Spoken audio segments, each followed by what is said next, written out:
Hello and welcome world affairs. मैं हूं प्रशांत Dhawan. Now recently Sri Lanka ने चाइना को ये कहा है कि आपके लोग हमारे देश में मिलिट्री यूनिफॉर्म नहीं पहनेंगे। नाउ इसका रीजन क्या है, ये जानने से पहले आपको समझना होगा कि चाइना की प्रेजेंस आज के समय श्रीलंका में किस हद तक बढ़ चुकी है और अफ्रीका के एग्जाम्पल से श्रीलंका क्या सीख चुका है।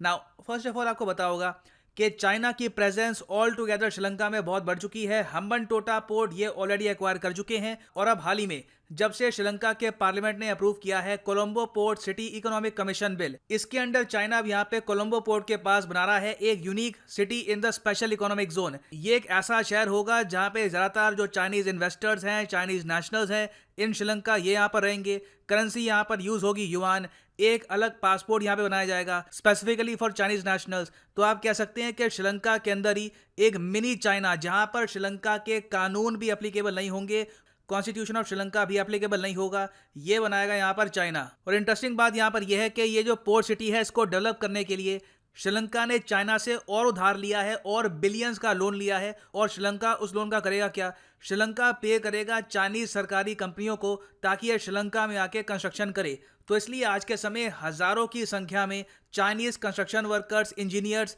ये आपको मिलेंगे कोलंबो में, हम्बनटोटा के आसपास और भी श्रीलंका के वेरियस लोकेशंस पे। अब ये लोग क्या करते हैं कि जहां भी जाएंगे, जब भी काम करेंगे, मिलिट्री यूनिफॉर्म पहन लेंगे। अब श्रीलंका के लोग ये सब देख के काफी हद तक वरीड हो जाते हैं।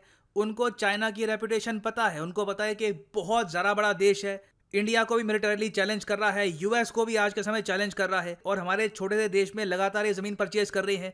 अब इनके लोग हमारे देश में आ रहे हैं, अलग से सिटी बनाएंगे, करेंसी पासपोर्ट अपना यूज़ करेंगे और इनके जो भी कंस्ट्रक्शन वर्कर्स घूमते हैं ये मिलिट्री यूनिफॉर्म पहन के बिल्कुल एक अपनी एरोगेंस में घूमते हैं, एज ए पूरी कंट्री इनकी है। तो ये देखते हुए श्रीलंका के जो डिफेंस सेक्रेटरी हैं, इन्होंने चाइना की एम्बेसी को बोला है कि अपने लोगों को एजुकेट करो, इनको बोलो कि जो भी चाइनीज कंपनी के एम्प्लॉई हैं, जो भी आपके सरकारी कंपनी के एम्प्लॉई हैं, ये मिलिट्री स्टाइल आउटफिट नहीं पहनेंगे। हमारा मीडिया, हमारे लोग इससे काफ़ी हद तक चिंतित हैं। अब यहाँ पे आप कहेंगे wait, military style outfit workers, engineers वो सभी पहन रहे हैं, तो इसका आंसर है हाँ।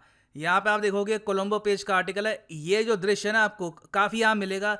चाइनीज़ वर्कर्स, इंजीनियर जहाँ भी आपको काम करते हुए दिखेंगे हमेशा मिलिट्री आउटफिट में दिखेंगे, इवन दो मिलिट्री से कोई उनका रिलेशन है नहीं, एटलीस्ट ऑन पेपर। मगर चाइनीज़ वर्कर्स ये सब करते क्यों है, उनको नहीं पता कि इससे एक तरीके से इंटिमिडेशन होती है, जो फॉरेन कंट्री है उनके लोग यहाँ पे डर सकते हैं। तो देखो पॉइंट यहाँ पर यही है। आप अगर एक बार सोच कर देखिए, एक चाइनीज़ नेशनल दुनिया को इस वक्त कैसे देखता होगा। आप एक बार इमेजिन करिए उसके माइंड में कितनी प्राइड होगी, कुछ हद तक ईगो भी आ चुका होगा, अहंकार भी होगा कि हम लोग पूरे एशिया को डोमिनेट कर रहे हैं, यूएस को चैलेंज कर रहे हैं।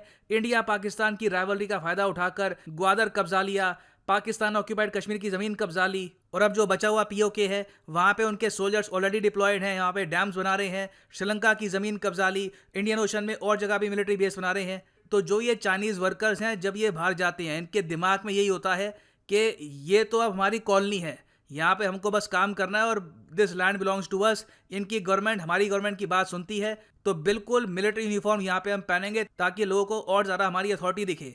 और ऐसा नहीं है कि ये श्रीलंका के साथ हो रहा है, अफ्रीका में इसका बहुत ज़्यादा खराब एग्जाम्पल हम ऑलरेडी देख चुके हैं। अब आप पूछेंगे कि अफ्रीका में चाइना ने क्या किया है। देखो अफ्रीका के कई देश हैं जो आज के समय डेट ट्रैप में फंस चुके हैं चाइना के।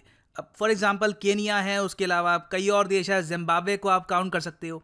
तो अब क्या है कि चाइना की जो यहाँ पर माइनिंग है, उसके अलावा कंस्ट्रक्शन के लिए वर्कर्स आते हैं, ये जब लोग यहाँ पर काम करते हैं ऑलमोस्ट खुद को ये समझते हैं कि भगवान ही है ये, इन सब लोगों का जो फ्यूचर है वो हम पे ही डिपेंड करता है। तो इसलिए आपको आर्टिकल दिखेंगे recently, the racist face of Chinese presence in Africa.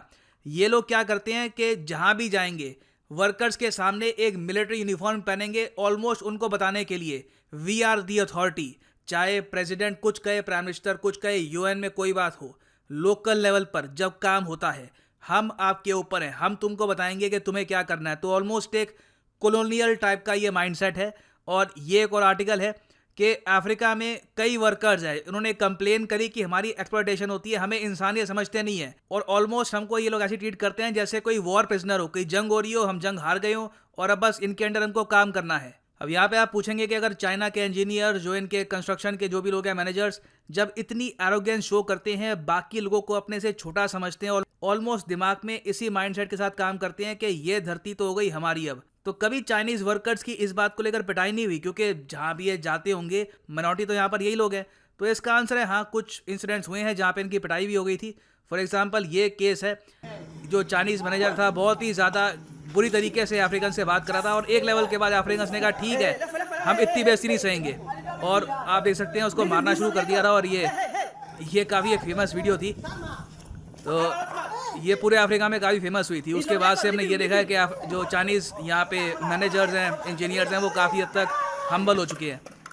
तो खैर काफ़ी लंबी वीडियो है। इन अ नटशेल मैं ये यहाँ पर कह रहा हूँ कि बिल्कुल कुछ इंसिडेंट्स यहाँ पे होते हैं जहाँ पे जो कंट्री है जो होस्ट कर रही है चाइनीज़ वर्कर्स को, इनके इंजीनियर्स को, उनके वर्कर्स भी एक बार को आके तंग आ जाते हैं, कहते हैं ठीक है हमारी भी इज्जत है, हम कोई यहाँ पे गुलाम नहीं है, we will also fight back. तो श्रीलंका में सरकार को यहाँ पर यही डर है कि वर्दी पहनकर, मिलिट्री की वर्दी पहनकर चाइनीज़ वर्कर्स का जो एक एटीट्यूड है टुवर्ड्स नॉर्मल श्रीलंकन्स, ये ऐसा ना हो जाए कि ये हमारी कॉलोनी है, हम यहाँ पे कॉलोनाइजर्स आ चुके हैं। श्रीलंका की सरकार यहाँ पर यही चाहती है कि क्वाइटली यहाँ पर चाइना अपना काम करता रहे और कभी भी वो सिनेरियो ना आए कि चाइना अब ये कहे कि ठीक है अब हम आपको कोई लोन देते नहीं है, ना हम आपकी अब हेल्प करेंगे, सीधा जो भी हम आपको लोन दे चुके हैं give us that loan back, और आगे से कोई फाइनेंशियल असिस्टेंस हमसे एक्सपेक्ट करना मत। श्रीलंका की सरकार वो सिनेरियो यहाँ पे अवॉइड करने की कोशिश कर रही है। नाउ अगर यहाँ पे आप लोग सोच रहे हैं कि ये तो काफ़ी हद तक आई ओपनिंग है, चाइना ऑलमोस्ट एक एम्पायर ही बना रहा है और बाकियों को ये लोग ट्रीट करते हैं as lesser citizens, lesser human beings, तो ये तो बहुत ख़राब है, काफ़ी हद तक सैड भी है। तो इसका आंसर है हाँ बिल्कुल। अब आप समझ रहे होंगे कि क्वाड क्यों फॉर्म हुआ है, यूएस क्यों चिंतित है चाइना के एक्सपेंशन को लेकर। कोई बड़ी बात नहीं है कि आने वाले 10 से लेकर 15 साल में एक इंपीरियल चाइना यहाँ पे आपको दिखे, इंपीरियलिज्म ये फिर से स्टार्ट कर दे। कई कंट्रीज़ को कोई बड़ी बात नहीं है ये अपनी कॉलोनी डिक्लेयर भी कर दे, मगर ये जब भी ये सब करेंगे बहुत ज़रा आराम से करेंगे, धैर्य के साथ करेंगे। एक बात को लेकर मैं चाइना की यहाँ पर तारीफ करूँगा, इनको समझ है टाइमिंग की कि किस टाइम क्या चीज़ बोलनी है, ये समझ जाते हैं। ये बात पाकिस्तान को भी ये लोग ऐसे मैनेज करते हैं, बीच बीच में स्टेटमेंट्स आएंगी कि our and brother, our friend और ये सब, मगर साथ साथ में इनकी जो ज़मीन है ये भी एक्वायर कर रहे हैं। और कल को अगर कोई स्मॉल स्केल वॉरफेयर होती है तो वहाँ पे पाकिस्तान को आराम से घसीट भी पाएंगे। तो बहुत ज़्यादा क्लेवर फॉरेन पॉलिसी है इनकी यहाँ पर, और होपफुली उम्मीद यही है कि क्वाड कंट्रीज इवेंचुअली चाइना के बेल्ट एंड रोड का एक प्रॉपर सब्सिट्यूट प्रोवाइड करे। G7 कंट्रीज ने भी कहा है कि हाँ हम कुछ करेंगे, मगर इवेंचुअली मेरे हिसाब से जो मेन काम होगा यहाँ पर फाइनेंसिंग का वो होगा from the quad countries only. और फाइनली यहाँ पर मैं ऐड कर दूं कि अनअकैडमी का महा कॉम्बो ऑफर इस वक्त चल रहा है। सिंपली आपको यहाँ पर जाना है कमेंट सेक्शन में, इस लिंक पे क्लिक कर लो। अगर आपके पास अनअकैडमी की ऐप नहीं है तो पहले ऐप डाउनलोड कर लो, रजिस्टर कर लो वहाँ पर, और फिर ये लिंक पे क्लिक करना, आपके सामने यहाँ पर खुलेगा ये पेज, और यहाँ पे आप परचेज कर सकते हैं ये कोर्स, जिससे यूपीएससी प्रीलिम्स, मेंस, ऑप्शनल तीनों की तैयारी आप कर सकते हैं विद अनअकैडमीज कोर्स। सारा सिलेबस यहाँ पे कवर होगा। उसके अलावा यहाँ पे आपको मिलती है फ्री टेस्ट सीरीज और साथ में 10,000 रुपीज़ वर्थ की किताबें जो डिलीवर की जाएगी आपके घर में। उसके अलावा जो आप कोर्स परचेज करेंगे उसमें आपको बोनस मंथ्स भी मिलेंगे, मगर इस सब के ऊपर एडिशनल डिस्काउंट भी आप लगा सकते हैं अगर आप यूज़ करेंगे यहाँ पे promo code PD10। The prices will fall, so use the promo code PD10 and save money. इसी नोट के साथ ये है वीडियो का अंत। Thank you for listening and as always God bless you.